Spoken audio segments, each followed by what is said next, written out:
Halo semuanya, perkenalkan nama saya Suci Trianggita Purnamasari dengan NPM 231000142 dari Fakultas Hukum Universitas Slamet Riyadi, Surakarta. Kali ini saya sedang ditemani oleh Bapak Gunawan. Beliau merupakan salah satu keluarga dari Brigadir Jenderal Slamet Riyadi yang akan memberikan informasi mengenai sejarah perjuangan Brigadir Jenderal Slamet Riyadi. Slamet Riyadi terlahir dengan nama Sukamto di Surakarta, Jawa Tengah pada tanggal 26 Juli 1927 di Kampung Danukusuman, Solo, Jawa Tengah. Ia adalah putra kedua dari pasangan Raden Ngabehi Prawiro Pralebdo, seorang perwira pada tentara Kasunanan, dan ibunya bernama Sutati, seorang penjual buah. Pada tahun 2007 atau lebih tepatnya pada tanggal 9 November 2007, Presiden Susilo Bambang Yudhoyono menganugerahkan penghargaan Pahlawan Nasional kepada Brigadir Jenderal Slamet Riyadi yang diwakilkan oleh keponakannya, yaitu Ibu Siti Sumarti di Istana Negara, Jakarta. Ia ditetapkan sebagai Pahlawan Nasional Indonesia dan dianugerahi Bintang Mahaputra Adi Pradana. Slamet Riyadi menerima berbagai tanda kehormatan dari pemerintah Indonesia.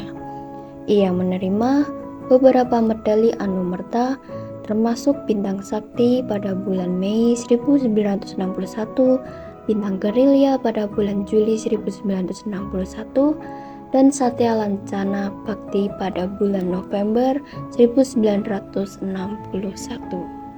Nama Slamet Riyadi rupanya dipakai di beberapa tempat atau instansi seperti penamaan Jalan Slamet Riyadi, Universitas Slamet Riyadi Surakarta, Rumah Sakit Slamet Riyadi, yang kini masih dipakai hingga saat ini. Di sini kita dapat melihat seperti apa sosok Brigadir Jenderal Slamet Riyadi saat masih muda. Ia tampak pemberani, tegas, dan berwibawa. Nama Slamet Riyadi juga dipakai untuk nama kapal perang, yaitu KRI Slamet Riyadi 352, merupakan kapal kedua dari kapal perang perusak kawal berpeluru kendali kelas Ahmad Yani milik TNI Angkatan Laut. KRI Slamet Riyadi 352 dijadikan sasaran tembak dalam pelatihan gabungan TNI di Laut Jawa. KRI Slamet Riyadi masuk ke jajaran TNI AL sejak tahun 1987. Kapal perang bekas Belanda ini tidak lagi dioperasikan sejak Agustus 2019. Kiprah pahlawan nasional dari Solo, Brigadir Jenderal Anumerta Slamet Riyadi, tidak perlu diragukan lagi. Di usianya yang sangat muda, ia berhasil menjadi pemimpin pasukan dan memberikan perlawanan sengit terhadap penjajah Belanda. Ia bahkan pernah membuat tentara Belanda berpangkat kolonel menangis. Hal ini terjadi setelah acara serah terima kekuasaan kota Solo dari Belanda ke Republik Indonesia pada tahun 1949 di Stadion Sriwedari pada Agustus 1949. Kolonel Ol dari tentara Belanda sangat terheran-heran dan tersentuh atas keberanian Slamet Riyadi yang saat itu usianya masih belum genap 24 tahun, namun ia mampu memimpin pergerakan untuk kemerdekaan Indonesia. Ketika itu, Kolonel Ol tidak kuasa menahan air mata saat menjabat tangan dengan Slamet Riyadi. Ia berurai air mata kepikiran anaknya yang seumuran Slamet Riyadi. Kolonel Ol sangat kagum sekaligus tersentuh atas tekad dari Slamet Riyadi yang berani melawan penjajahan Belanda.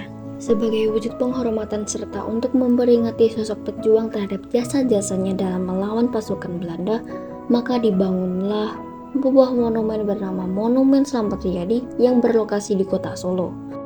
Selain itu, nama Slamet Riyadi juga dipakai dalam universitas, yaitu Universitas Slamet Riyadi Surakarta, yang merupakan perguruan tinggi swasta yang didirikan oleh Yayasan Perguruan Tinggi Slamet Riyadi untuk mengenang kepahlawanan pejuang muda dari kota Surakarta, yaitu Brigadir Jenderal Anumerta Slamet Riyadi. Jiwa kepahlawan yang tak lekang oleh zaman itu diterjemahkan ke dalam bidang pendidikan dengan visi misi dan tujuan serta moto perjuangan Slamet Riyadi, yaitu jangan ingin dirayakan sebagai pahlawan, tetapi isilah sejarah bangsa kita dengan kepahlawanan. Adapun nilai-nilai yang terkandung yaitu nilai-nilai pengorbanan dari sang pahlawan yang memberi semangat baru bagi generasi bangsa mendatang agar semakin menyadari tujuan hidup yaitu demi perkembangan negara menjadi lebih baik.